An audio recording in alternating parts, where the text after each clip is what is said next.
चांद की भयानक दुनिया के रोंगटे खड़ी कर देने वाली सच्चाई, जिसे जानने के बाद आपके पैरों तले जमीन सरक जाएगी। आखिर क्या है चांद पर ऐसा जो आपके होश उड़ा सकता है? आखिर चांद की ऐसी कौन सी भयानक सच्चाई है जिसे सुनने के बाद पूरी दुनिया दहशत में आ सकती है? आखिर क्यों अमेरिका हो या रूस, चीन हो या भारत, सभी चांद को अपना अगला टारगेट बनाना चाहते हैं? आखिर क्यों मून मिशन रेस में रूस से जीतने वाले नासा ने 1972 के बाद चांद पर रिसर्च करना बंद कर दिया? आखिर क्यों अमेरिका चांद पर जाने से डरने लगा है? आखिर ऐसा क्या मिल गया नासा को चांद पर जो उसने चांद पर मैन मिशन भेजना ही बंद कर दिया? और क्या सच में दुनिया की अलग अलग स्पेस एजेंसीज को चांद पर एलियंस के होने का सबूत मिला है? आखिर क्या है इसकी सच्चाई?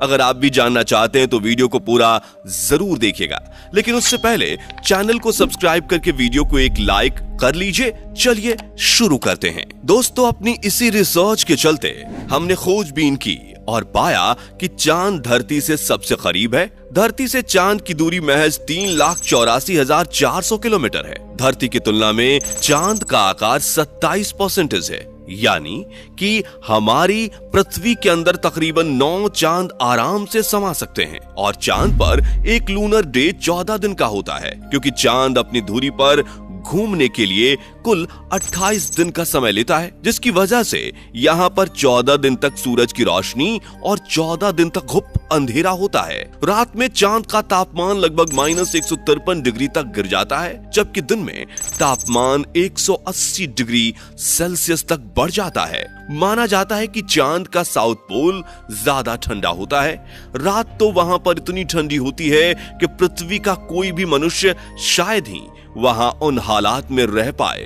हमारी पृथ्वी से भले ही चांद बहुत दूर और चमकीला दिखाई देता हो, लेकिन आपको बता दें कि चंद्रमा की सतह पर खड़े होकर जब आप हमारी पृथ्वी को देखेंगे तो वह बहुत ही करीब और खूबसूरत दिखाई देगी। अब आ जाते हैं चंद्रमा की जमीन पर। जब आप चंद्रमा की जमीन पर खड़े होकर देखेंगे तो आपको उसकी जमीन उबड़ खाबड़ नजर आएगी। चंद्रमा पर 25 सेंटीमीटर से लेकर 2.5 किलोमीटर गहरे गड्ढे या क्रैटर्स बने हुए हैं, जो बेहद जानलेवा हो सकते हैं। इसलिए चंद्रमा की सतह पर जाना आसान काम नहीं होता। रिसर्चर्स ने यह भी बताया है कि चंद्रमा की सतह की मिट्टी बिल्कुल सीमेंट की तरह रेतीली है, जो कि ज्वालामुखी के विस्फोट से बनी हुई है। साथ ही यहाँ पर कभी भी उल्कापिंड की बारिश हो जाती है, क्योंकि चांद का गुरुत्वाकर्षण हमारी पृथ्वी से 6 गुना कम है। इसलिए यह वायुमंडल में होने वाले उल्कापिंड के विस्फोटों को अपने पास आने से रोक नहीं पाता। और जब भी कोई उल्कापिंड चंद्रमा के पास आता है तो इसकी सतह पर जोरदार धमाका होता है। इसलिए चांद पर जाने वाले अंतरिक्ष यात्रियों को अपनी स्पेस एजेंसियों से संपर्क कायम रखना बेहद जरूरी होता है। और गुरुत्वाकर्षण कम होने की वजह से चांद की जमीन पर जाने के बाद हमारा वजन 6 गुना कम हो जाएगा। अगर पृथ्वी पर हमारा वजन 60 किलो है तो चांद की सरफेस पर हमारा वजन केवल 10 किलो ही रह जाएगा।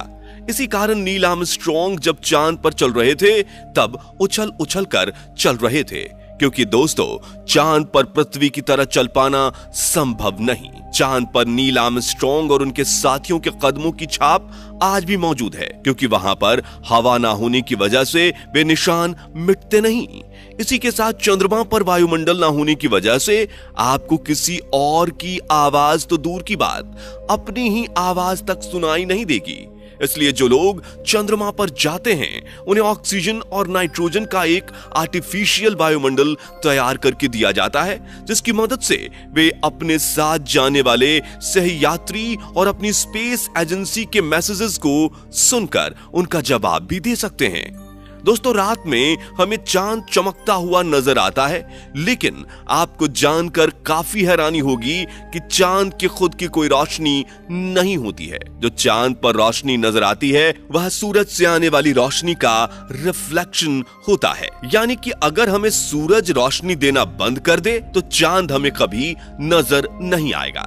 चांद पृथ्वी के चारों ओर घूमते समय अपना एक ही हिस्सा पृथ्वी के सामने रखने के कारण चांद का दूसरा हिस्सा आज तक पृथ्वी से किसी भी मनुष्य ने नहीं देखा।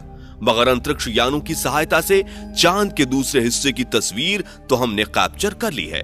दोस्तों, चांद पर खोज करने की शुरुआत सबसे पहले अमेरिका और रूस के कोल्ड वॉर से हुई थी। अमेरिका ने रूस को पीछे छोड़ने के लिए एक के बाद एक मिशन लॉन्च किए और फाइनली 1969 में अमेरिका चांद की सतह पर 2 बार पहुंचा, एक बार जुलाई और फिर दूसरी बार नवंबर में। और इस सक्सेस के बाद अमेरिका की अंतरिक्ष एजेंसी नासा ने 20 जुलाई 1969 को इतिहास रच दिया था। अमेरिकी अंतरिक्ष एजेंसी नासा ने अपोलो मून मिशन के तहत पहली बार इंसान को चांद पर कदम रखवाया। नील आर्मस्ट्रॉन्ग पहले अंतरिक्ष यात्री थे जिन्होंने चांद पर पहला कदम रखा था और इतिहास में अपना नाम दर्ज करा दिया। इसके बाद अमेरिका ने चांद पर 5 अभियान भेजे थे, लेकिन साल 1972 के बाद यह सिलसिला रुक गया और 1972 तक अमेरिका ने चांद पर मैन मिशन भेजने के बाद अचानक चांद पर जाना बंद कर दिया। लेकिन क्यों? आखिर ऐसा क्या मिल गया नील आर्मस्ट्रॉन्ग को चांद की सतह पर, जिसे देखने के बाद अमेरिका खौफ में आ गया? तो दोस्तों, आपको बता दें कि एक्चुअली रिसर्चर्स का कहना है कि चांद पर एलियंस का डेरा है और उन्होंने अमेरिका को यहां न आने की चेतावनी दी है। आपको बता देते हैं कि चांद पर कदम रखने वाले पहले इंसान नील आर्मस्ट्रॉन्ग ने भी कहा था कि अंतरिक्ष में उनके यान का पीछा कोई बहुत एडवांस टेक्नोलॉजी वाला यूएफओ कर रहा था। लेकिन इस मिशन के बाद अभी तक कोई भी इंसान चांद की जमीन पर कदम नहीं रख सका है। इसमें सबसे हैरानी वाली बात यह भी है कि इसी बीच अपोलो 11 मिशन यानी चंद्रमा पर सबसे पहले इंसानों के पहुंचने की रिकॉर्डिंग गायब हो गई। इस रील्स में चांद पर घूमने तक से लेकर वापस आने और चांद की वीडियो भी थी। इस रॉ टेप्स के गायब होने के बाद एलियन वाली थियरी लोगों के बीच में चर्चा का विषय बन गई। बताया जाता है कि दरअसल अमेरिका ने असली टेप को छिपा दिया और जितना जरूरी था उतना ही दिखाया गया। इसके अलावा जितने भी यात्री अब तक चांद पर गए हैं, उन्होंने बताया कि उन्हें चांद पर संगीत बजता हुआ सुनाई देता है। हालांकि नासा इन बातों को छुपा कर रखता है। माना जाता है कि चांद पर भेजे गए पहले सैटेलाइट स्पुतनिक के पहले से ब्लैक नाइट नाम का एक सैटेलाइट पृथ्वी की परिक्रमा कर रहा है, जो बताता है कि चांद पर पहले से एक सभ्यता मौजूद है जो मनुष्य से ज्यादा विकसित है। और हाल ही में वाशिंगटन स्टेट यूनिवर्सिटी की रिसर्च में भी साइंटिस्ट ने दावा किया है कि इस यूनिवर्स में एलियन के होने की पूरी संभावना है। इन रिसर्चर्स ने कहा है कि हो ना हो चांद पर एलियन रहते थे। वैज्ञानिकों का कहना है कि करोड़ों साल पहले इतिहास के 2 अलग अलग दौर में चांद पर एलियन मौजूद थे, क्योंकि यह दावा हो चुका है कि चांद की 210 डिग्री सेल्सियस की गर्मी और -280 डिग्री सेल्सियस की सर्दी एलियंस बर्दाश्त कर सकते हैं। इसके अलावा दुनिया भर के साइंटिस्ट्स और यूएफओ स्पेशलिस्ट से एक कदम आगे रहने वाली स्कॉट वेरिंग ने यह दावा किया कि चांद के भीतर जो गहरे गहरे गड्ढे मौजूद हैं, उन्हीं में एलियंस की बस्तियां हो सकती हैं। अपनी बात को साबित करने के लिए वेरिंग ने कई रॉ वीडियोस को भी दिखाया, लेकिन बाद में ये वीडियो भी गायब हो गए। एलियंस से जुड़ी हुई थियरी के चलते इसी से मिलता जुलता दावा साल 2018 में वाशिंगटन स्टेट यूनिवर्सिटी ने भी किया। उनके मुताबिक लाखों या फिर करोड़ों साल पहले चांद पर जीवन रहा होगा, पानी रहा होगा और वो सारी चीजें रही होंगी जो धरती पर होती हैं। ये जीवन उल्का पिंडों या फिर विशाल काय ज्वालामुखियों में विस्फोट से पैदा हुआ होगा, लेकिन फिर स्पेस में लगातार हो रहे बदलावों से जीवन खत्म भी हो गया होगा। ये वैसा ही है जैसा धरती भी अब तक 5 मैन एक्सटिंक्शन से गुजर चुकी है, जिसमें कई प्रजातियां गायब हो गईं।